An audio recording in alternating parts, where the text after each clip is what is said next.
दोस्तों यही प्लेन्स जो आप देख पा रहे हो ये इंडिया के इंडो गंगेटिक एल्यूवियल प्लेन्स का हिस्सा हैं। ये दुनिया के सबसे फर्टाइल मिट्टी मानी जाती है, जिसकी वजह से इंडिया वीट का सरप्लस प्रोड्यूसर बन जाता है। दोस्तों वीट के लिए जो एल्यूवियल सॉइल होती है ना, वो नेचुरली फर्टाइल होती है। इसमें नाइट्रोजन, फॉस्फोरस और ऑर्गेनिक मैटर अच्छे होते हैं, इसलिए यहाँ की फसलें इतनी हेल्दी ग्रो करती हैं। और बाय द वे इंडिया की ग्रीन रेवोल्यूशन भी वीट से ही स्टार्ट हुई थी। पंजाब हरियाणा के प्लेन्स में एग्जैक्टली इसी टाइप के फील्ड में वो स्टार्ट हुए थे और प्रोडक्शन इतना ज़्यादा हो गया था कि हम दूसरी कंट्री को एक्सपोर्ट करने लगे। हेलो दोस्तों, मैं अभी गेहूं के फील्ड में आया हूं और ये एक रबी की क्रॉप्स है और इसको नवंबर के लास्ट में लगाया जाता है मोस्टली।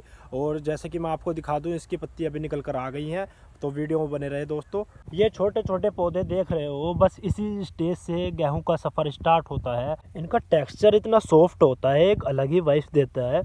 वैसे दोस्तों ये इसका एक अर्ली स्टेज होता है और इस टाइम प्लांट को केयर, अच्छी हवा और सनलाइट की ज़रूरत होती है और इसके बाद में इसकी ग्रोथ बहुत अच्छे से होती है। और इसी के साथ साथ ये एक रबी की क्रॉप्स है और इसको नवंबर के लास्ट में मोस्टली लगाया जाता है और इसकी हार्वेस्टिंग अराउंड मार्च और अप्रैल के टाइम पे होती है।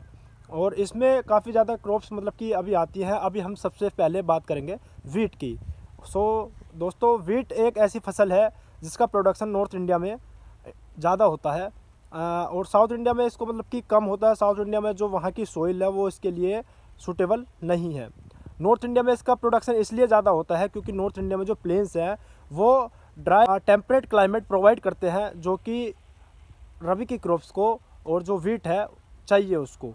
तो इसी तरह दोस्तों नॉर्थ इंडिया में जो मोस्टली एरिया है जहाँ पे इसकी प्रोडक्शन ज़्यादा होता है, सबसे पहले बात करूँगा मैं वेस्ट यूपी की, क्योंकि मैं वेस्ट यूपी से बिलोंग करता हूँ। तो वेस्ट यूपी में इसका प्रोडक्शन काफ़ी अच्छा होता है और हार्वेस्टिंग के टाइम पे यील्ड भी काफ़ी अच्छी होती है, क्योंकि अगर ऑर्गेनिक होता है तो ऑर्गेनिक में जाहिर सी बात है कि ऑर्गेनिक में आपको प्रोडक्शन कम देखने को मिलेगा। नॉन ऑर्गेनिक में जो है उसमें फर्टिलाइज़र और पेस्टिसाइड का यूज़ करते हैं, जो कि यील्ड को बढ़ाता है और जनरली मतलब कि प्रोडक्शन ज़्यादा होता है उसके कारण।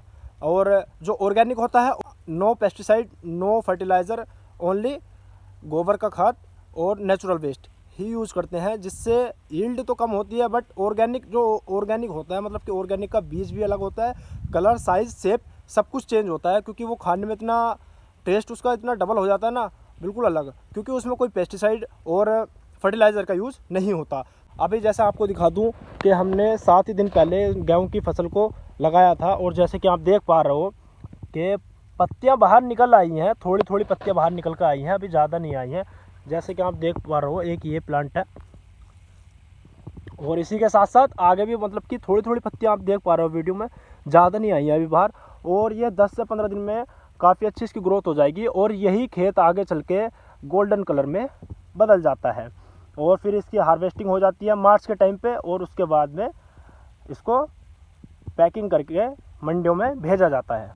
दोस्तों मैंने सोचा कि आपको यही नेचुरल ब्यूटी दिखा दूं और गांव का असली मज़ा मतलब कि रहने में तभी आता है जब आप फसल को स्टार्टिंग से ग्रो होता हुआ देखो कि किस तरह से फसल छोटी थी और फिर बाद में वही बड़ी हो गई, फिर उसकी हार्वेस्टिंग हुई।